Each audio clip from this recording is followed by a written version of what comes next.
Bismillahir Rahmanir Rahim. Assalamu alaikum wa rahmatullahi wa barakatuhu. Inshallah, we continue with lesson 20, and in the previous lesson, we continued our discussion on incomplete compound, and our focus was the possessive construct, which is idafa. Inshallah, in this lesson, we're going to be introduced to a new concept when two nouns are together, their relationship, and that's the adjective. In Arabic, it is called natun. Also, another name that you'll find in the books is murakkab tawsifi. So now let's get into the rules so that we can expand our horizon, inshallah, in the language. So the adjective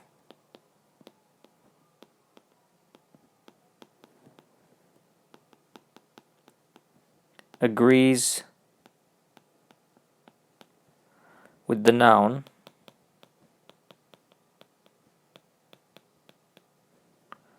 it is describing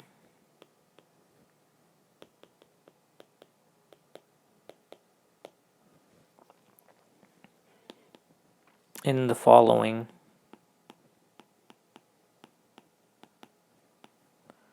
ways. And there are four of them. So first one is the case of declension. And I will unpack that in a little bit here. So declension, as you know, we call the i'rab.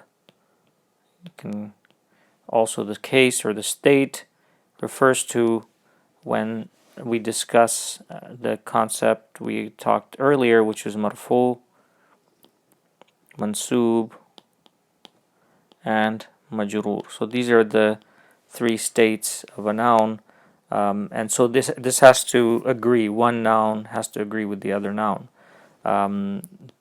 because it's adjective describes a noun, as you know, it works the same way as in English. But now these rules will allow us to understand how the construction looks in the Arabic language. Now the next thing is that it has to agree in being definite or indefinite.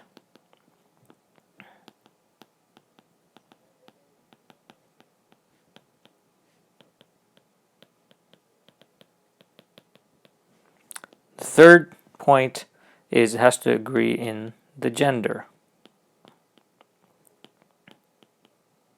And fourthly, has to agree in the number. And what we mean by the number here is it's either singular, plural, or dual.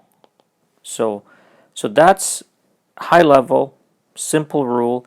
As you can see, all the build up to this point now, understanding the fundamentals such as what is marfu, mansub, majrur, the influence and the influence condition, what is definite and indefinite, how to recognize and identify gender, and also the singular, having a high level discussion or a sufficient level discussion on singular, dual, and plural.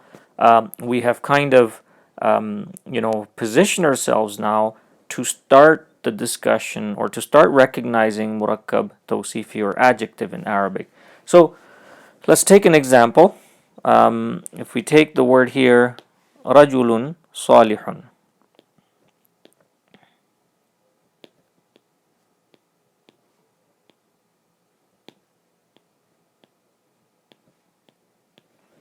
So rajulun salihun, if we go back to let's identify whether all these cases or all these four conditions apply in that. So first of all, the state or the case of declension, this is marfu.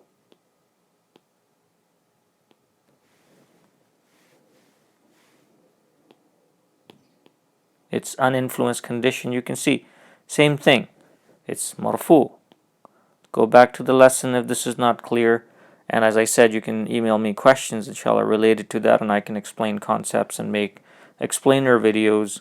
If more people have the same question, then that means the concept may not have been covered appropriately in the previous lessons, and I will insert a lesson amongst the lessons that have already been done to elaborate further.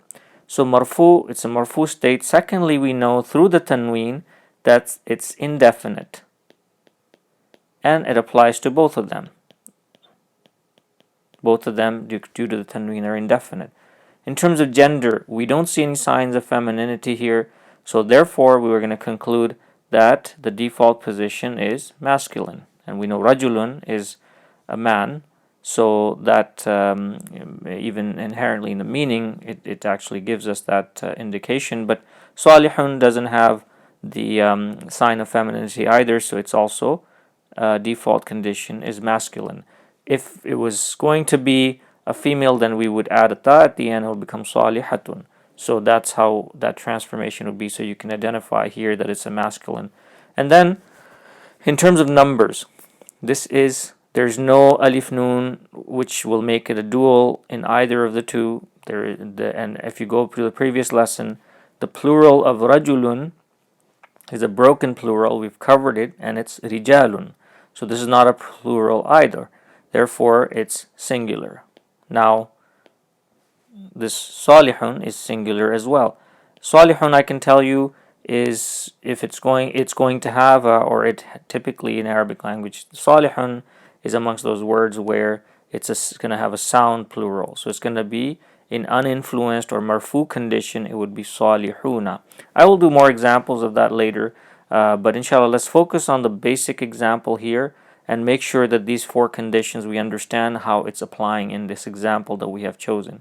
So rajulun salihun, and the meaning of this is, rajulun is, because it's indefinite, is a man, and salihun is a person who is upright, virtuous. So we'll just put it in a very generic term as good. So the translation becomes a good man, because in English, as you know, adjective comes before the noun, a beautiful car or something like that, an expensive car and things of that nature. So the adjective comes in the beginning, but in the first, and then comes the noun that is being described. But in the Arabic language, the noun that is being described comes first, and then the noun that's the adjective comes second. So that's also important to note here. So rajulun salihun, a good man.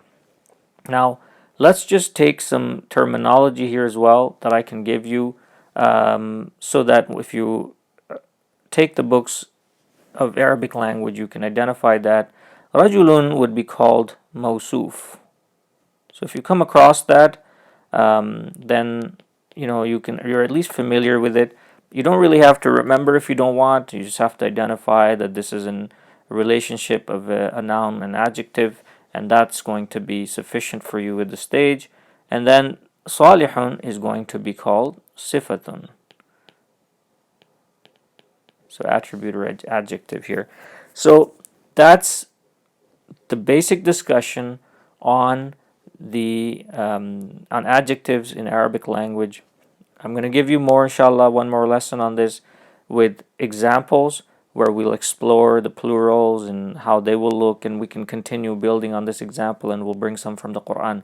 So inshallah, I hope this is short, concise, and it's understandable and absorbable. Again, same message as always.